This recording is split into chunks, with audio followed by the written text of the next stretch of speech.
Changing gun laws, however, could be a monumental task. One reason many of the decisions are made on the state level. Correspondent Peter Doocy explains how that works tonight. The streak of states strengthening their gun laws without Supreme Court interference continued today when California lawmakers learned they can proceed with their proposed 10-day waiting period to buy guns, the second longest wait in the country. Federal laws provide a certain baseline that every state has to respect. But then above that, states are free to vary how they regulate guns. And we have wide diversity in the United States. An overwhelming 77% of adults polled by the Washington Post and ABC News don't think Congress is doing enough to prevent mass shootings. A majority, 62%, don't think President Trump is doing enough. But when states act faster than the feds, the results are sometimes mixed. In California, for instance, we have a law that bans the possession of high-capacity magazines. But according to law enforcement sources, no one has turned in one of these magazines.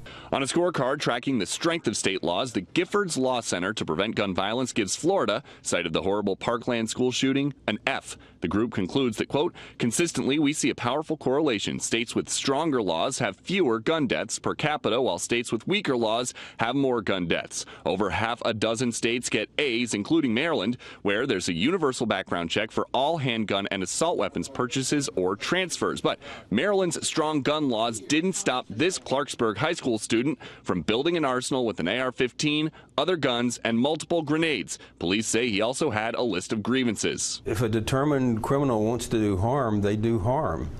And if you have a state banning a rifle just because of the way the rear hand holds the rifle, I mean, that's just ridiculous. The White House says President Trump is open to beefing up the National Instant Criminal Background Check, or NICS, but the administration is just as alarmed by the FBI's failures.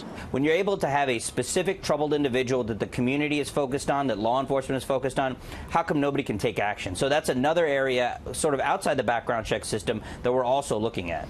As protests continue and new gun laws are discussed, not all elected officials are voting based on the emotion of what happened last week in Florida, because in Florida, late this afternoon, the state legislature voted not to pursue a new ban on assault rifles. Brett?